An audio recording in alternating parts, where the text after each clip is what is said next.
Hello and welcome to this video on how to recognize and build resilience to nutrition misinformation.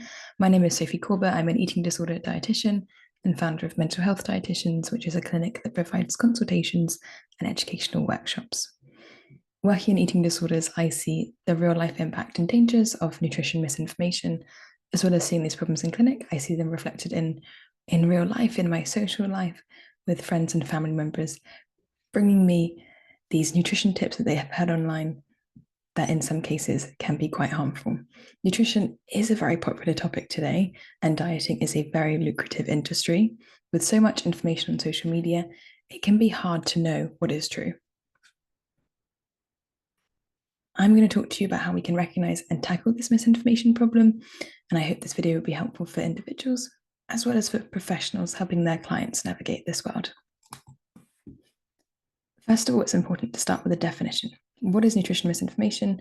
Misinformation is false or misleading claims and advice about nutrition and what current evidence-based practice understands to not be true. Often we see misinformation based on anecdote, such as this worked for me. People don't realize that actually their personal experience isn't the same as scientific evidence and doesn't mean that what's worked for them might work for someone else. Of course, within this, there are varying degrees of harm. For example, someone suggesting that their vitamin C supplement might give you more energy, may be classed as misinformation, but may not be the worst kind. Whereas in the other end of the scale, we see people promoting very restrictive, harmful diets, people promoting fasting for multiple days, the carnivore diet, things that we know and understand to be harmful. Misinformation also falls into two categories: misinformation and disinformation. Misinformation is the sharing of incorrect information, often shared due to a lack of understanding. For example, your friend or family member has shared a post on Facebook about nutrition. They themselves aren't aware that that's not true. Whereas on the other hand, we have disinformation. Disinformation is information that is deceptively false. The person sharing the information knows that it's not true, but perhaps might benefit from it.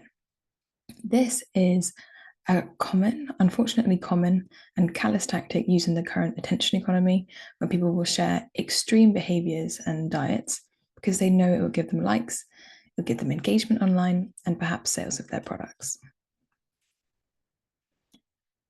A scary stat that I read recently is that for every one evidence-based clinician on social media, there are 50 to 60 people spreading misinformation.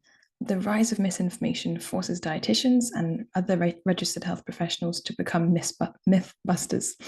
I think it's important for dietitians like myself to have public-facing platforms to be able to correct these nutrition claims and be sources of reliable knowledge. This also highlights the importance of good quality nutrition education in schools, building a foundational understanding of nutrition so that young people going into the world know when they read sensationalist headlines that it's unlikely to be true. One question that often comes up in this topic is, what is the truth in nutrition? One of the challenges is that the truth can be hard to define. New research frequently comes out that adapts the practice of nutrition professionals. So of course, it is really important that nutrition professionals have an open mind, while also confidently challenging messages that go against the current scientific consensus and could definitely be classed as misinformation. What we have to use as our truth is current evidence-based sources over, anyone claiming to be an expert based on their own experience, based on, random claims thrown out from influencers. We have to use the evidence base. As a dietitian who I spend a lot of my time debunking misinformation, a question I ask myself a lot is, why do the public believe misinformation? Or why do some of my clients chop and change their eating based on the things they might read on Instagram without actually being resilient or being confident in what they know about nutrition, in their basic knowledge? Here is my hypothesis. So since the COVID pandemic, trust in mainstream health messages has really declined. The pandemic brought about anxiety, paranoia, and also conspiracy theories. And conspiracy theories are involved in a number of the misinformative messages that we see today. Another reason is that personal stories and anecdote are very powerful and emotionally compelling. Of course, they're not considered scientific evidence, but we are likely to believe them and to take them as the truth. Another reason people might be vulnerable to believing misinformation is they might be quite desperate, I guess, in the example where some people might face terrifying diagnoses. They might have been told they might have a health scare. And in those cases, they'll go to Google and they will search for hope anywhere they can. If they read online that someone in the same situation as themselves has found perhaps a natural solution or a cure, it can be so easy to become seduced by this fantasy. Another reason is the role of parasocial relationships. A parasocial relationship is a one-sided emotional connection where an individual feels a strong bond or a connection with a public figure who they've never met, they don't know in real life, such as an influencer. It's very one-sided. This parasocial relationship develops trust. It develops a sense of, we know this person, even though we don't. And that means that we automatically believe the things that they say, and therefore might be likely to believe the nutrition claims that they might be making, whether or not it's backed by science. So, considering parasocial relationships and influences, it's really important to talk about the role of social media. So, let's talk about it. Social media platforms like Instagram and TikTok, excuse me, are algorithmic. This means that they prioritize engagement and views over accuracy.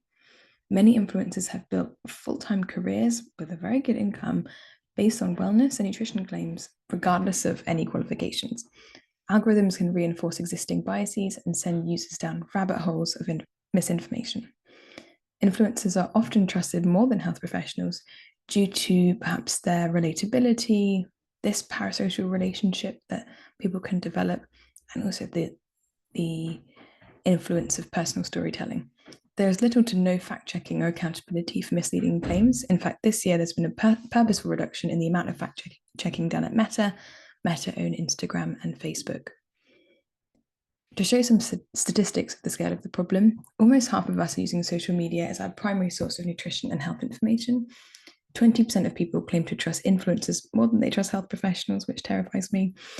A study found that false news spreads 6 times faster than the truth on Twitter. An analysis of viral health claims on social media found that 40%, or at least 40%, were false or misleading. And a big underlying part of it is that the wellness and diet industry, which currently is very driven by social media, is valued at over $4.5 trillion globally. That's dollars USD, which shows the financial stakes involved and why this problem isn't going to go away anytime soon, and why it's really important that we learn to develop resilience to these messages. Social media is undeniably a huge part of the problem, but the tabloid news often isn't any better. Tabloids and newspapers use sensational headlines designed to grab attention, often exaggerating or distorting findings. They also exist in clickbait culture, and a lot of these sources of media have moved online. So they rely on clicks, where journalists will frame stories in a very extreme way, use very inflammatory language to drive those clicks, to drive traffic and sales. Newspapers might also feature popular misinformation spreaders, individuals with little to no expertise, but perhaps who have a public platform, are featured because their claims are dramatic and engaging. An example of one person that I see often featured in this sphere is someone who is known as the glucose goddess. This is a popular wellness influencer who's been called out for spreading misinformation in her nutrition advice. She's not a nutrition expert, she doesn't have any relevant qualifications, but she has been featured as an expert in many news articles from the Daily Mail, Women's Health, even Vogue magazine held her up as an expert when she very much is not. Some other things that the tabloid media do, which contribute to the misinformation problem, is that they cherry pick science. They'll misrepresent studies to fit a narrative. They'll also often rely on fear-based messaging. These kind of messages grab our attention in a much stronger way than perhaps neutral or positive messages do. And therefore, stories might be more likely to focus on health risks to drive engagement. A recent analysis actually found that a significant proportion of the most shared news articles contain misleading or just outright false information. And the impact is that This contributes to an environment of fear, confusion, and distrust in evidence-based nutrition. I want to give you an example of a recent misleading headline that I discovered. So here's the headline, it's from the Daily Mail. Vegan fake meats are linked to an increase in heart deaths. So that is a very definitive statement. It's very fear-based, isn't it? You might read that and think, oh my gosh, I'm having veggie sausages, I might have a heart attack, right? So I saw this and I was curious and I wanted to read the study that they had quoted. When I went to read it, it wasn't a study on meat alternatives. So that's the first point. It looked at diets as a whole. It was observational. It looked at groups of people and their diets. Only 0.2% of the overall energy intake of these diets came from meat alternatives. So the actual proportion of the diets that was made up by meat alternatives was minuscule. And actually, no specific association was found between vegan alternatives and heart deaths. So what the article is saying is a complete lie. It's not even slightly true, it's a complete lie. And there is nothing to hold these tabloids accountable to telling the truth. So that's concerning. One thing I think is also important to consider is what groups might be more vulnerable then to these messages, to these headlines, maybe more vulnerable on social media. So one group of people we can consider is people who spend lots of time on algorithmic platforms, and that does tend to be young people. This can be people under 18, people in their early 20s. Another group of people is people with eating disorders. Often they seek quite a lot of control around their food intake, often have quite perfectionistic mindsets around food, and are likely to be influenced by authority figures online. And actually, a study compared the content on TikTok shown to people with and without eating disorders. And people with eating disorders were shown 335% more dieting content. So the algorithms can really feed into existing problems. Another group of the population that we consider to be vulnerable is the worried well. This is a defined group of people who are physically well, but anxious and overly health conscious, and might be likely to be drawn to pseudoscience and restrictive diets. Other factors that might contribute to vulnerability to misinformation are psychological factors. People with anxious attachment are more likely to be drawn to conspiracy theories, as well as perfectionistic traits can increase vulnerability to misinformation, particularly in the context of nutrition and health. Perfectionists often seek absolute answers and control over their health, which can make them more susceptible to black and white thinking and rigid dietary rules. They may be drawn to misinformation that offers very definitive solutions or perfect diets, even if these claims lack scientific backing. So what can we do about it then? What can we do about this problem with misinformation? One thing that is really important for me as a dietitian, and one skill that I do try and teach my clients, is media literacy. Media literacy is the ability to critically analyze stories presented in the mass media and to be able to determine their accuracy or credibility. It is an understanding that we can't just blindly trust nutrition advice wherever we read it on social media or in the news, as I've just explained. And it also means understanding how the media in general might shape cultural perceptions of health and nutrition. And media literacy also means being able to recognize biases in sources. For example, who benefits from this message? What is the agenda behind this message? One thing that I think is really important is fact checking. So if a headline or viral post has caught your eye, it's a good thing to consider cross-checking with a reputable source, such as the World Health Organization, the NHS, or scientific journals, if that's something that you're interested in, and have had training to be able to understand how to read peer-reviewed journals. Something that I also try and teach people is to look for red flags. There are some clear red flags that could indicate that something is not true. I'll go through the red flags in a few slides' time. And verifying whether the claims are supported by studies and supported by regulated professionals such as dietitians. Another thing that can really help for media literacy is managing screen time. Lots of people end up on social media for quite a significant proportion of their day and often aren't super present while they're using it. So using things like screen time blockers, or me personally, I don't use any social media on the weekend just to have a complete time away from it. One thing we can also try and do is manage what the algorithm shows us. So if we actively search for and follow social media creators and types of content that aligns with our values, that can help the social media know what we want to see and show us more of that. Let's talk about some of those red flags then. I've got an extensive list of some red flags that I think are really important questions to ask when you're seeing a piece of nutrition information online and you want to think, is there a sign that this might not be true? So here we go. Is the person sharing this advice selling a product, a book, or an app alongside their advice? Do they use vague terms like toxin, holistic, natural cure?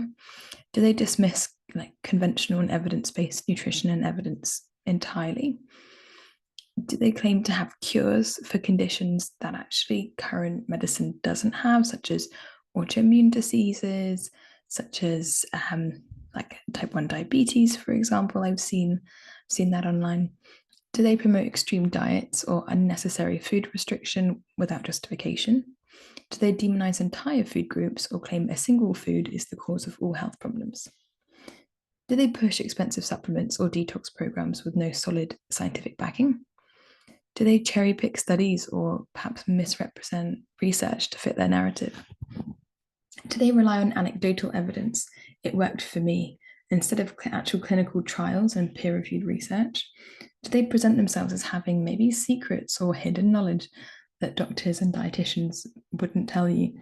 Do they encourage distrust in qualified healthcare professionals while promoting their own alternative treatments? That's a list of questions you can ask yourself, and it's quite a long list, but I don't think it's completely extensive. So we do have some other defined methods for analysing the information we come across. One method is called SIFT. This is an acronym. It's made by a digital literacy expert, Mike Caulfield, to help us do our own fact checking. So let's go through the acronym. So S stands for stop. Before engaging, or perhaps before taking on a piece of nutrition advice and changing our own behavior, we should pause. It's really important that we reduce urgency and just take a minute to think about it and be present while we're considering what we've just read. We need to investigate the source. Who is behind the information? Who has just posted this? Get off the social media platform and search the internet and see if you can actually find another reputable source that might also share the same message. F stands for find better coverage. So what we're doing is comparing the message you've just read with one from actually a known reliable source. That's things like the World Health Organization or the NHS. And T is trace claims. Excuse me, I'm going to sneeze. Okay, T stands for trace claims. We want to check the original content and see if we can find actually where this first came from. And so then if we've gone through that process and we're like, yep, it's quite clear that that's misinformation, what should we do when we encounter it? First of all, we should report misleading content. There are options to report for a range of different things on social media, so we should definitely be reporting. We can also report things that might display disordered and eating disorder behavior. Whenever I see something concerning, I will always report. Another thing that's important is calling out the message, but without actually amplifying false claims. So try not to share or comment on the original post, as that will increase engagement. And in the case of disinformation, is what the original poster wanted. They don't care what you're saying. They're gaining money, regardless of if you're saying they're lying or whether you're saying, commenting in support. So let's not give them what they want. One thing I try and do as a dietitian, and that I encourage health professionals to do, is something called pre-bunking. So warning people about misinformation before they encounter it. To build their awareness and resilience to these messages, we can consider what groups might be at risk, what groups might have received a new diagnosis and might be heading to Google. We can say, oh, you might see this, but I just want to make you aware that it actually isn't true. If the misinformation we're seeing is shared by a loved one, we'll want to talk to them about it, but without causing defensiveness, because that can sometimes make the problem worse. So active listening engaging and gentle questions without shaming or arguing to try and keep that dialogue open. And then perhaps we could share our sources and our concerns with them. So to summarize, misinformation is very widespread, it can cause health problems, and isn't going away anytime soon. However, critical thinking and media literacy can help us navigate it and are really important skills to develop. Social media and the tabloid media as well play significant roles in spreading false claims. People with eating disorders, certain personality types are particularly vulnerable. Learning to spot misinformation, fact-checking claims, and engaging in respectful conversations can make a real difference. And one of my favorite quotes, knowledge is power, but only if we can separate fact from fiction. Thank you so much for spending your time listening to me talk about misinformation today, and hope we can go forth and tackle it together.